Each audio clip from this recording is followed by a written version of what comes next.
এবাৰ মৰণোত্তৰ পৰীক্ষাৰ নামত ধন ললে চৰকাৰী চিকিৎসকে মোটা অংকৰ ধন দিব লগা হল সুইপাৰকো এই অভিযোগ গহপুৰৰ চিদানন্দ শইকীয়া নামৰ এগৰাকী দুৰ্ভগীয়া ব্যক্তিৰ কিছুদিন পূৰ্বে এক ঘটনাবশত তেওঁ হেৰুৱাইছিল পুত্ৰ আৰু নাতিক সেইদিনা 7 বছৰীয়া পুত্ৰক নিখংগভাৱে হত্যা কৰি পাছত আত্মহত্যা কৰিছিল চিদানন্দ শইকীয়াৰ পুত্ৰ মৃগাংক শইকীয়াই ৰাজ্য জুকাৰি যোৱা এই ঘটনাৰ পাছত পোহৰলৈ আহিছে চাঞ্চল্যকৰ তথ্য পিতা পুত্ৰক মৰণোত্তৰ পৰীক্ষাৰ বাবে নিয়া হৈছিল গহপুৰৰ পৰা 35 কিলোমিটাৰ দূৰত্বৰ বিহালীৰ এখন চৰকাৰী চিকিৎসালয়লৈ কিন্তু দুখনকৈ এম্বুলেন্সত তেওঁ দিব লগা হল 14000 টকা আনহাতে মৰণোত্তৰ পৰীক্ষা কৰা চিকিৎসক আৰু সুইপাৰক চিদানন্দ শইকীয়াই দিব লগা হল 11000 টকা ইফালে কণমানি পুত্ৰক হত্যা কৰি আত্মহত্যা কৰা মৃগাংক শইকীয়াৰ মৃতদেহ আৰক্ষীয়ে উদ্ধাৰ কৰিলে ঠিকেই কিন্তু আজি পৰ্যন্ত উদ্ধাৰ নহল মৃগাংকৰ স্কুটিখন ইফালে এনে এটা বিপদৰ সময়ত পৰিয়ালটোৱে 25000 টকা ভৰিব লগা হোৱা বিষয়টোক লৈ প্ৰতিক্ৰিয়া প্ৰকাশ কৰিছে চিদানন্দ শইকীয়াই এই ক্ষেত্ৰত মুখ্যমন্ত্ৰী আৰু আৰক্ষী সঞ্চালক প্ৰধানৰ পৰা তেওঁ বিচাৰিছে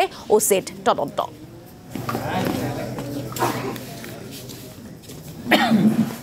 আৰু এই সন্দৰ্ভত আমালৈ এক প্ৰতিবেদন আগবঢ়াব সাংবাদিক পৰাগ শইকীয়াই গহপুৰত যে মৰ্মান্তিক ঘটনা সংঘটিত হৈছিল পিতা আৰু পুত্ৰ যেহেতু মৃত্যুমুখত পৰিছিল তাৰ পিছতে মৰণোত্তৰ বাবে আৰু এম্বুলেন্সৰ বাবে 25000 টকা সেই দুৰ্ভগীয়া পৰিয়ালটোৰ বাবে লোৱাৰ পিছতে এতিয়া চিদানন্দ শইকীয়াই এক অভিযোগ উত্থাপন কৰিছে যে যেহেতু বিহালী এখন চৰকাৰী হস্পিটেল আৰু চৰকাৰী হস্পিটেলত মৰণোত্তৰ পৰীক্ষাৰ বাবে তেওঁলোকৰ পৰা 11000 টকা আৰু এম্বুলেন্সৰ যি আনা ডেড বডি অনাৰ বাবে 14000 টকা তেওঁলোকৰ বাবে আদায় লৈছিল আৰু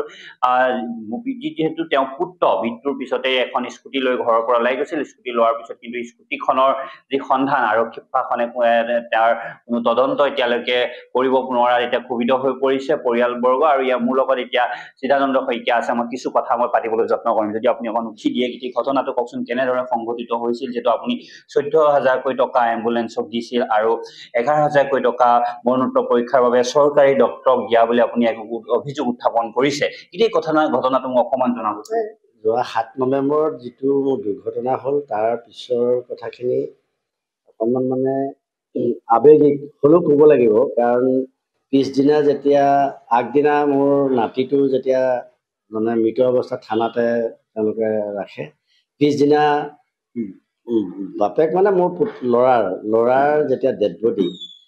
থানাই চমজি লয় হেং হৈ থকা অৱস্থাত যেতিয়া উদ্ধাৰ কৰি থানালৈ নিয়ে তাৰ পিছৰ কামখিনি মই বেছি মৰ্মাহত হৈছোঁ এইকাৰণে যে সেই মুহূৰ্তত আমাৰ ঘৰুৱা পৰিৱেশটো যেনেধৰণে উদ্ভৱ হ'ল সেইটো ভুক্তভোগী বা প্ৰত্যক্ষদৰ্শীয়ে গম পাব কিন্তু মই এইটো আচলতে মই টকাটোৰ কাৰণে মই নকৈ মই সমূহ অসমবাসীৰ উপকাৰৰ কাৰণে মই ক'বলৈ ওলাইছোঁ কাৰণ সেই মুহূৰ্তটো এটা সেইটো পৰিয়ালৰ মাজৰ পৰা যেতিয়া এম্বুলেন্সৰ নামত 14000 বাকী আনুষংগিক কি ডাক্তৰ ফিজ সুইপাৰ কিবা কটা চিঙা পইচা লাগে মই নাজানো গোটেই এজে হ'ল টকা 25000 মই সেই মুহূৰ্তত উলিয়াই দিবলগীয়া হৈছে আৰু তাতোতকৈ পৰিতাপৰ কথা কি যিখন স্কুটি লৈ ল'ৰাটো নিৰুদ্দেশ হ'ল আৰু পুৱা 6 বজাত আচলতে প্ৰশাসনে গম পাইছে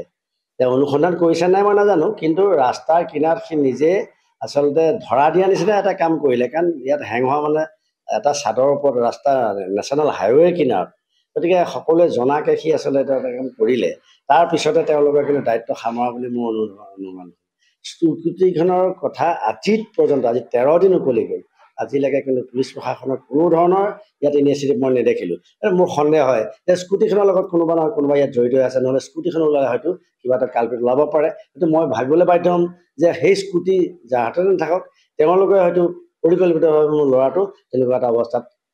ৰাস্তাৰ কিনাৰত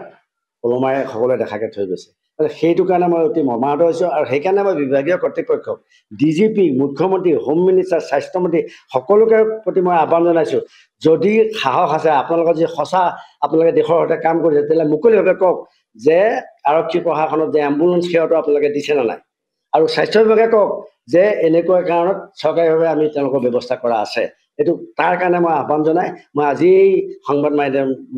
মই যুগুত কৰিব আৰু এটা সুধিব বিচাৰিছোঁ যে গম পোৱা গৈছে যে বিশ্বনাথৰ যিগৰাকী আৰক্ষী বিষয়া তদন্তৰ কাৰণে নিৰ্দেশ প্ৰদান কৰিছে বুলি কোৱা শুনিছোঁ কিমান দূৰ সঁচা কথা মই নাজানো মই একো নাজানো মোৰ তালৈ সেইদিনা ৰাতি 2টা বজালৈকে মুঠতে স্কুটিখনৰ নাম্বাৰ নিবলৈ ৰাতি 1:30 বজাত আহিছে আৰু প্ৰথমতে গাৰু কভাৰ লৈ গৈছিলে, তাৰপিছত গাৰু 4টা নিবৰ কাৰণে আহিছিলে। লাষ্ট 2টা বজাত, ৰাতি 2টা বজাত, 7 তাৰিখৰ 7 নৱেম্বৰ 2টা বজালৈকে পুলিচৰ মানুহ মোৰ তাত হ'ল।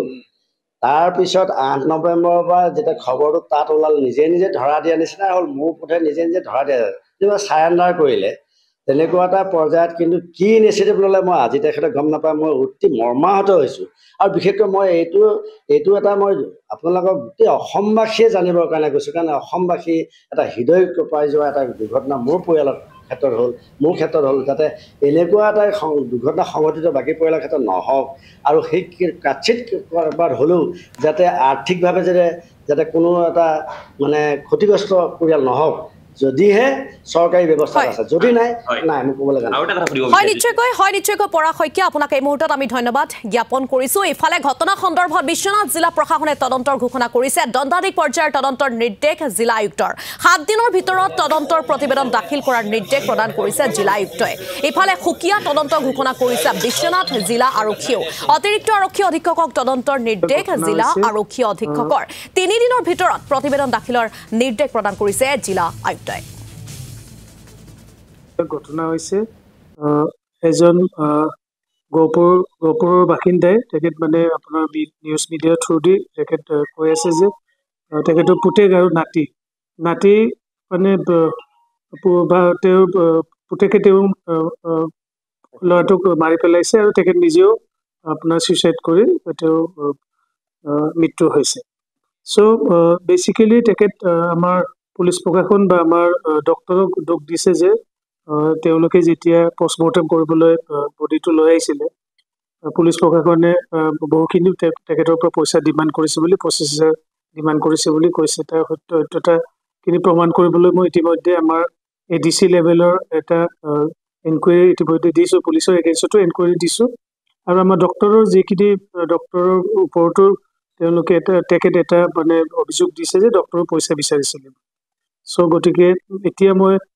সত্যতাটো আপোনাক এতিয়াও মই আপোনালোকৰ সন্মুখত মই ক'ব নোৱাৰিম যেতিয়ালৈকে এনকুৱাৰীটো কমপ্লিট নহয়।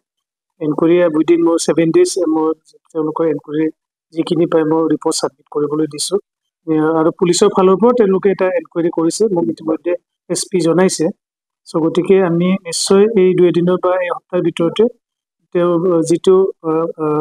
আমাৰ গহপুৰৰ যিজন লোক তেখেত মানে মিডিয়াৰ থ্ৰু দি এটা অভিযোগ দিছিলে পুলিচ প্ৰশাসনৰ বা আমাৰ চিভিল এডমিনিষ্ট্ৰেশ্যন এগেইনষ্টত বা আমাৰ